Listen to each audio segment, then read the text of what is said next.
nongkrong di Garis Lurus bareng gue, Rini.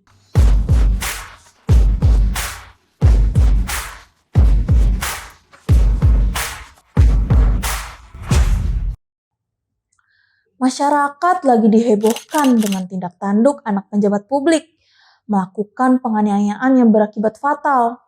Kali ini ada anak seorang penjabat Ketua DPRD Kota Ambon, Eli Toisuta, yaitu anaknya Abdi Toisuta, 25 tahun, yang ditetapkan sebagai tersangka setelah ia menganiaya seorang pelajar berusia 15 tahun yang berinisial RRS hingga tewas. Apakah ini the next Mario Dendi? Menarik untuk kita bahas. Sebelumnya lo pada tahu kan kasus pengeroyokan oleh anak Ketua DPRD Ambon yang viral beberapa hari yang lalu. Oke, kita bahas sedikit ya, gimana sih kronologi awalnya? Nah, sebelum itu kita harus kenalan dulu nih sama pelakunya. Jadi, awal mulanya saat korban dan temannya yang sama-sama usia 16 tahun pergi ke rumah saudaranya di kawasan Taleke buat balikin jaket. Terus, pas saat mereka berdua masuk ke gapura lorong masjid, si korban ini hampir aja bersenggolan dengan pelaku. Lalu pelaku ini marahlah dia karena korban tidak menegur pula. Akhirnya, karena hal sepele tersebut, si korban pada saat itu masih menggunakan helm, lalu kepalanya dipukul oleh pelaku sebanyak 3 kali, sampai membuat korban langsung pingsan di tempat. Yang mirisnya, penganiayaan ini terjadi tepat banget di belakang asrama polisi Kecamatan Nusawe, Kota Ambon. Selang beberapa menit, keluarga korban pada keluar tuh dari dalam rumah. Dengan ngelihat kondisi korban yang sudah tertunduk di atas setir motornya, lalu pelaku kemudian pergi tuh. Kemudian keluarga membawa korban masuk ke dalam rumah dengan maksud untuk menyadarkan korban. Tapi mirisnya korban tak kunjung sadarkan diri. Akhirnya korban langsung dibawa ke rumah sakit. Tak selang beberapa lama korban dinyatakan meninggal dunia. Dari kronologi itu mari kita tarik sebenarnya garis lurus dari kasus itu kemana sih? Kita bahas dari segi hukumnya dulu. Kalau kita perhatikan dari kasus AT ini, pihak kepolisian Ambon mengatakan bahwa kasus ini masuk ke tindak pidana penganiayaan yang berakibat kematian.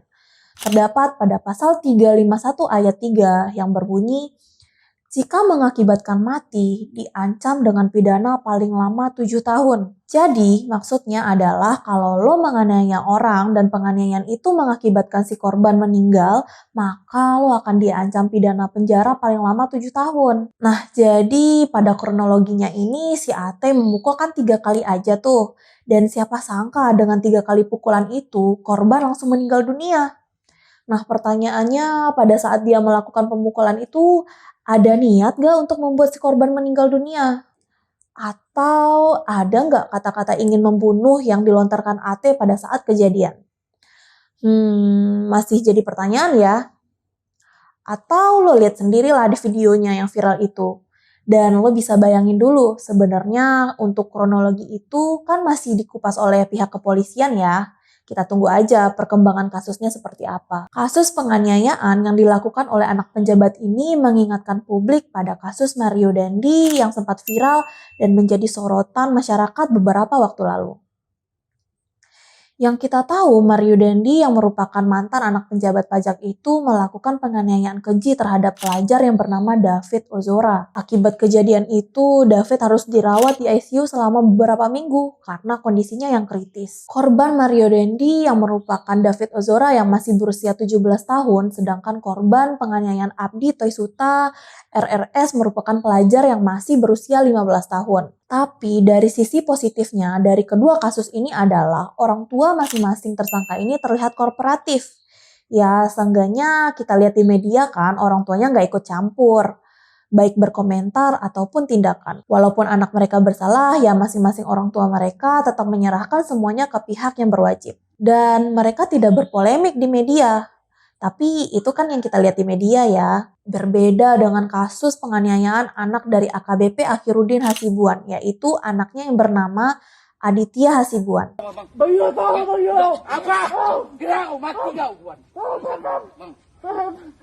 Aditya Hasibuan menganiaya korban ketika itu berada di samping orang tuanya sendiri, AKBP Akhiruddin Hasibuan. Sebagai orang tua ya harusnya melerai perkelahian yang dilakukan anaknya, tapi ini malah mendukung anaknya untuk mengeroyok si korban.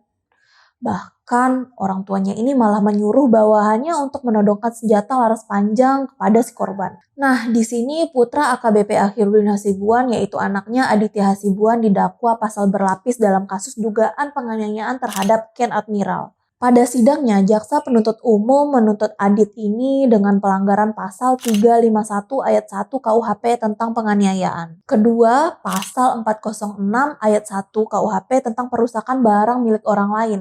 Oke, daripada penasaran, gue bahas sedikit ya mengenai kasus Aditya Hasibuan ini. Jadi, berawal dari pesan teks teman mereka, terus Aditya ini nyamperin mobil Ken Admiral yang berada di SPBU, Jalan Ring Road, Kota Medan. Kemudian, Aditya Hasibuan ini memukul Ken Admiral sebanyak 3 kali, yang mana akibat dari pemukulan ini, Ken Admiral mengalami luka pada pelipis kiri dan luka pada mata kiri, lalu luka di leher sebelah kiri bagian depan. Nah, besok malamnya, Ken Admiral bersama temannya mendatangi rumah Aditya Hasibuan di Jalan Karya, Kecamatan Medan, Helvetia, untuk menanyakan kasus pemukulan serta perusakan terhadap mobilnya. Yang parahnya, Ken Admiral kembali dianiaya oleh Aditya Hasibuan. Penganiayaan itu juga disaksikan oleh AKBP Akhirudin, ayah dari Aditya Hasibuan. Meski korban tak berdaya, Aditya tetap menghajar korban hingga videonya viral tuh di sosial media. Karena kasus penganiayaan yang dilakukan oleh anaknya ini jadi ikut menyeret AKBP Akhirudin menjadi tersangka